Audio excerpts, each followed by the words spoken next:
mounts are too wide for this.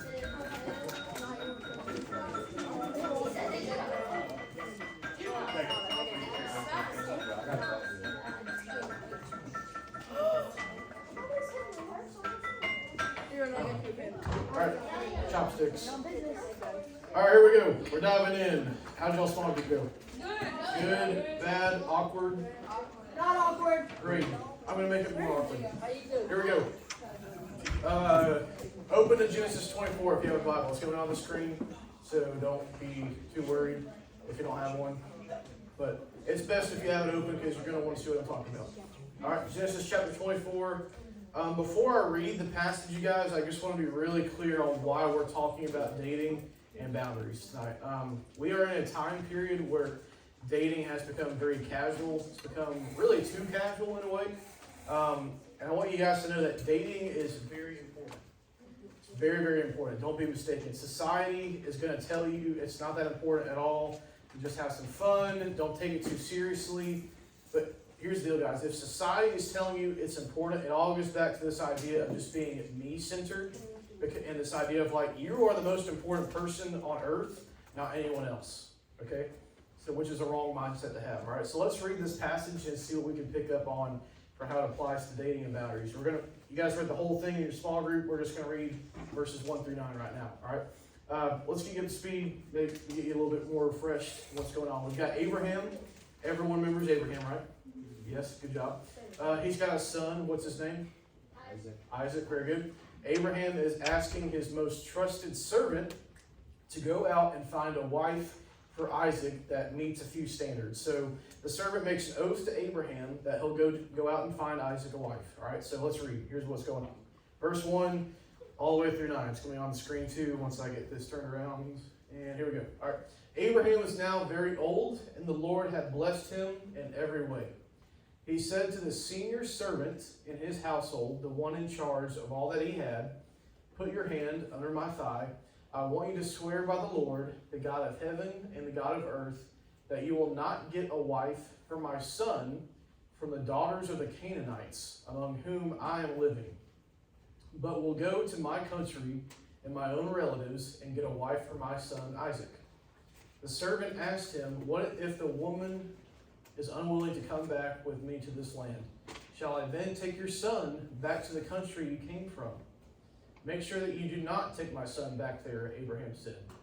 "The Lord, the God of heaven, who brought me out of my father's household and my native land, and who spoke to me and promised me on oath, saying, 'To your offspring I will give this land.' He will send his angel before you so that you can get a wife for my son from there.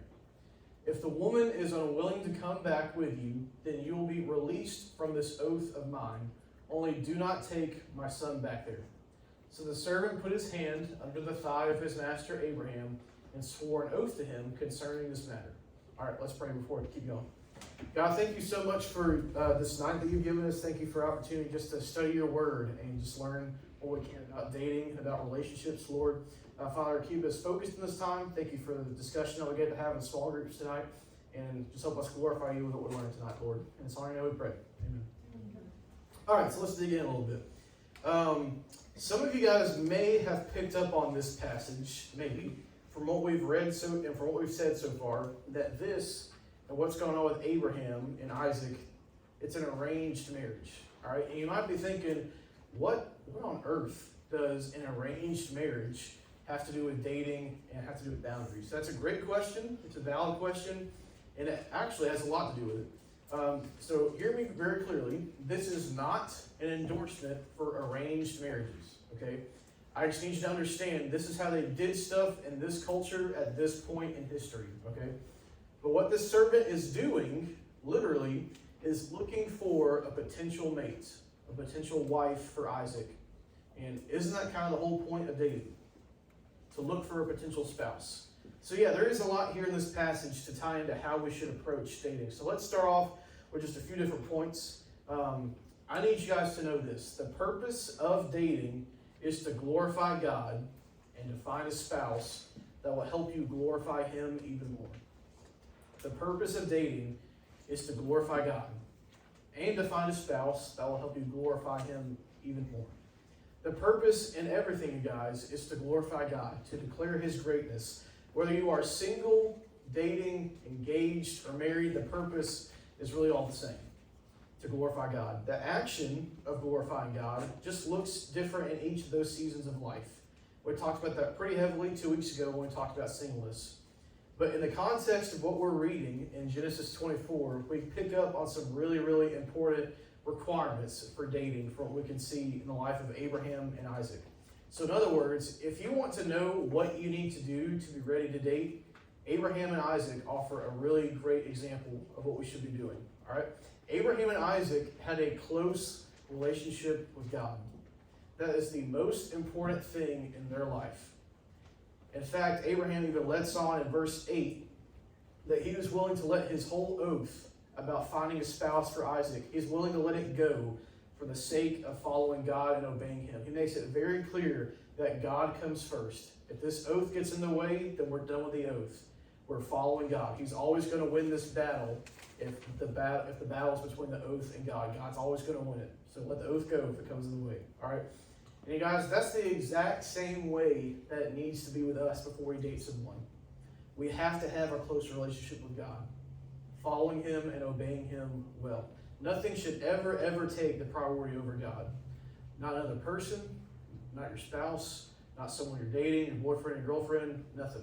Not even dating itself. It should come before God, all right? And our obedience to God also comes our obedience to our parents, all right?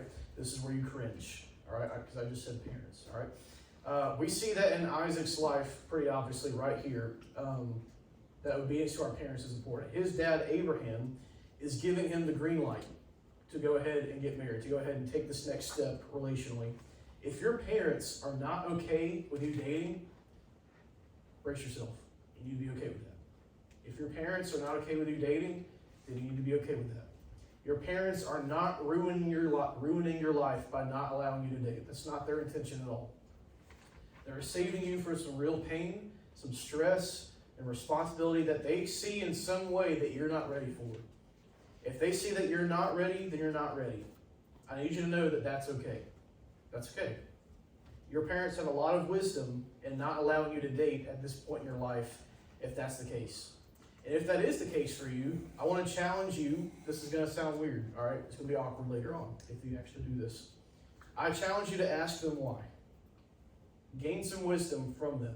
You may even find something that's going on in your life that you didn't even know was wrong with you, and it's something to work on, something to be fixing yourself, all right? The other thing for us to pick up on this passage from Abraham and Isaac is that they know exactly why they are taking this next step. They know why they're ready to look for a spouse for Isaac. So here's what I want you guys to learn and just absorb. If you cannot answer why you want to date or why you should date, you don't need to date. Okay? If that girl asks you or her parents ask you, why should you date my daughter? You better have a good reason. Because just saying, well, I like her, that's not a good reason. Or girls, if you're wanting to date that boy, and your parents ask you, why should we let you date that boy? Because I like him so much. Right? That's not a good answer. That's not a good answer at all. That's not a good reason, all right? Now, this is going to sound like very grandiose and just kind of ridiculous in a way, but I'm being honest when I say this. You need to be ready to confidently say to yourself and who you're dating and their parents, hey, I'm at a stage in my life where I very, very much want to glorify God in a new way. I think your daughter glorifies God to the max, and that has really, really attracted me to her, along with a bunch of other stuff. And I think we can glorify God together well and build each other up in our faith. Okay? Time out. Pause. I realize none of you are going to say something like that. Okay? I realize that. Just go with me for a second, all right? You're probably thinking, Jack, I would rather clip all of her family's toenails than say that to their face. Okay? Now here, I realize you're never going to say that out loud to someone's face, but if you do, great for you, all right? All I mean in knowing why you want to date is for you to check yourself. Check your true motive. Because if your motive is to have sex, wrong. Completely wrong. Burnt. Big no. You ain't ready. If your motive is only companionship or to look good to other people, no, not the right thing. Check your motives regularly in dating. Our attitude should be dating to marry, not dating to date, not dating to have sex, not dating to have that status or popularity, or to say like, "Ooh, look at who my chick is, guys." That's ridiculous, all right? Dating someone will not satisfy whatever restlessness that's in your life. It's not going to fill that God-shaped hole in your life. You'll be restless in everything until you find rest in Jesus. Check your motives, all right? This knowing why you want to date is going to be extremely hard for you as a middle schooler, okay? It just is. It just is. You are in the most unique stage of your life right now, and you don't even realize it. It is the coolest time ever, and I guarantee you're going to love that one day. All right, it'll make more sense later. I'm not saying that there is no hope for you to date at all right now. Don't hear me wrong. It can happen. I know of some great stories of middle school sweethearts that did dating right, and they're still married today, all right? There is so much going on in your life, in your brain, it's going to be so helpful and so beneficial for you to just spend some time working on yourself, all right? On top of that, you just go with me for a second, all right? You just don't have the resources in your life right now that you need to date, okay? Think about it just for a second. If you're wanting to go out to the movies, how are you going to get there? I have to ask my mom for help. My dad, I need a ride. You don't have the freedom. I got to go to ball practice. What are we going to eat? I don't know. They don't have chicken nuggets there. All right. I need a car. I need lots of stuff. I need time. I need freedom. All right. I'm not like that. May not be that way for a while in your life, and that's for different reasons. But I just want you to know it's gonna be hard. It's gonna be really hard to date at this stage in your life. It's not saying it's impossible in any way. It's not to crush your hope. All right. But just to help you think realistically. I beg you, please think realistically. All right, moving on. Here's some quick things of what you need to look for in someone to date from what we can see in Isaac's setup. All right, then we'll talk about boundaries, then we'll be done. All right, it may sound weird to you that Abraham specifies very boldly that Isaac's spouse cannot be a Canaanite. Okay, here's why. The Canaanites didn't worship God. They worshipped a lot of different false gods. They were incredibly violent. They were disrespectful. They had all kinds of sexual sin going on in their life. So if you're looking to date someone, the first quality you need to look for is that they are a follower of Jesus. Plain and simple. That's the first thing you need to look for. That they have a close relationship with God. Scripture calls us being equally yoked. Say equally yoked. Equally yoked. Very good. All right. Here's some other stuff that the servant found out about Rebekah later on in the chapter that y'all read about. All right. Rebekah was hospitable. She was caring. She served well. She worked her tail off. All right. She was not lazy. Man, did she have a close relationship with God. She had good morals. She had good character. She respected her family. She respected her parents. So hear me when I say this. The person you date needs to have a relationship with God. And that relationship with God needs to show in their life like it does with Rebekah here in this passage. Plain and simple. So one last thing for what to look for in someone to date. Critical thinking time, all right? Who's the one doing the initiating here? Think about it. Is it the guy or the girl that's initiating? Who's making the move? Thank you. You said the guy. That's right. All right, it's the guy. Good job. All right. It comes from the man's side. The man should be the one to initiate. The man leads. So dudes in the room, raise your hand. All of you over here. Look how you've segregated yourself. That's kind of, y'all always do that. You never realize you do it, but just throwing them out there. All right. I need you to understand. You need to be the one. You need to be the one to ask her on a date. Don't play this game of flirty talking on text and just trying to say, you going to the game tomorrow? You want to sit next to each other? That's not asking her on a date. Come on. You want to go to the concession stand? Come on. Be a man. Initiate the date when that time comes. All right? Be a man. Say the words. Say the words. In person is best. In person is best, but all out on the phone and on a text. All right? I'll explain that in a second. But you need to say the words, can I take you on a date? Can I do that? And then when the time for the relationship comes, you need to say the words, will you be my girlfriend? Okay? We can't just be a thing. It ain't dating if she ain't your girlfriend. You never asked her to be your girlfriend, all right? Look, if you ask her in person, you get to see how all blushed up and bashful she gets, and she twists her foot on the floor, puts her hands down, looks up real dreamy at you, and just kind of smitten. And she says, "Oh, of course, honey, of course." So it looks like you're all dreamy. It's the best. It's the best. All right. Now, guys, hear me. If you get shut down, shoot me a text. I'll walk you through it. All right, it's gonna be fine. With a text, here's why I say the text is okay. With a text, you can show that to the fellas and be like, "It happened. It happened. It's documented. It's right here. I'm not lying. All right, it's okay." Learn from my example of how I asked Karen on a date. Okay, I'm gonna embarrass you a little bit. It's really embarrassing me, not you. All right, I did good and I did wrong. All right, I texted her to, "Hey, you want to go hang out, eat some food?"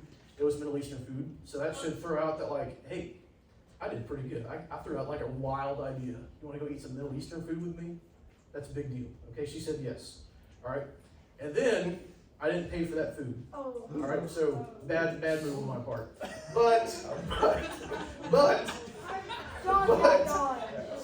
listen to me. I did ask her in person while eating that food to go on a date with her that weekend, and asked her to be my date at a dance that was coming up. Okay, all right. So ladies, back to you just for a second. All right, you need to be looking for a man that has the guts to initiate and lead. Because if he can't do it in that way, he can't initiate and lead in the boundaries either. He can't. Let's talk boundaries, then we'll be done. All right. This is the area of relationships where it gets kind of messy. No matter what your best intentions are, it can become a real mess and wreck the relationship. All right. When I say boundaries, here's just some things to get you thinking about what I mean by boundaries. All right. Your boundaries need to answer questions like, how are we going to manage situations when we're alone? What are we going to do about it? If I feel like I want to give you a smooch, what are we going to do about that? That's for both of y'all, all right? If I feel like I want to do a little bit more than have a smooch, what are we going to do about that? Okay? The boundaries that you, listen up guys, the boundaries that you and your significant others set need to answer those questions and more with the utmost sincere clarity ever, okay? Even if you are single, you need to set sexual boundaries in your life. So here's just a few examples to get you thinking, all right? If your only boundary is don't have sex until marriage, you're not doing enough. It's not enough. It's not nearly enough. If that's your only boundary, you're just going to do everything you can but that. And that is incredibly stupid. We have got to stop thinking, what can I get away with? And instead think, what can I save for my marriage? All right? Next thing is this, next example. Get accountability. Get it. You need to have godly people in your life that you can be honest with, that will check in with you often, like your parents, leaders in the room, true, mature friends. Not somebody that's going to be talking smack behind your back and like, guess what we did? No, that's not a true, mature friend, all right? Accountability is the key in eliminating the sexual sin in our lives, okay? You cannot do it on your own. I don't care what kind of willpower you think you have. You cannot do it on your own. Do you hear me? Get accountability. All right, next thing. Don't put yourself at all in a situation to even be sexually immoral or be tempted in that way, all right?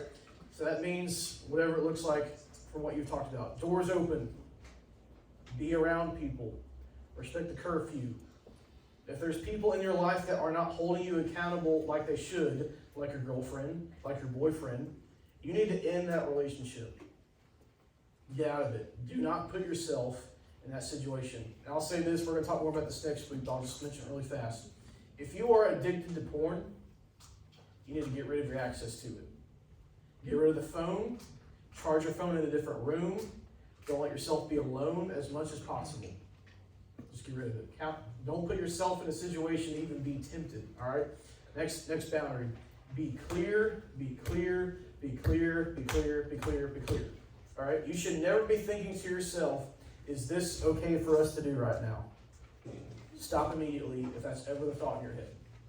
No gray area should be there. It needs to be black or white. You should never ask yourself, should we be doing this right now? If you feel nervous or even hesitant to tell that accountability person what you've done, you don't need to be doing it. You don't need to be doing it. One last comment about boundaries before I let you go. This is a thought from Christopher Yuan, who we've kind of talked about in this series. He gets the credit for this, not me. But take some hope in this, all right? It's a really good statement. Temptation is not a sin. Guys, listen up. Listen up here. Temptation is not a sin. It's not. Jesus was tempted. How could it be a sin if Jesus went through that? If your boyfriend or girlfriend has a problem with self-control, you need to hold them accountable and stick to that boundary. You probably need to even end that relationship as well if they aren't leading well and they aren't initiating that boundary. How you respond to that temptation may be sinful and may not be. Choose to respond to that temptation in the way that glorifies God. Does that make sense? All right. Thank y'all for everything. Thank y'all for staying with me. This is heavy, heavy stuff. Y'all doing great. I am proud of you. I love you. And I'll see you next week, okay? All right. Y'all are dismissed at this point. Thank y'all for being here. Love you guys. I'll take the pad.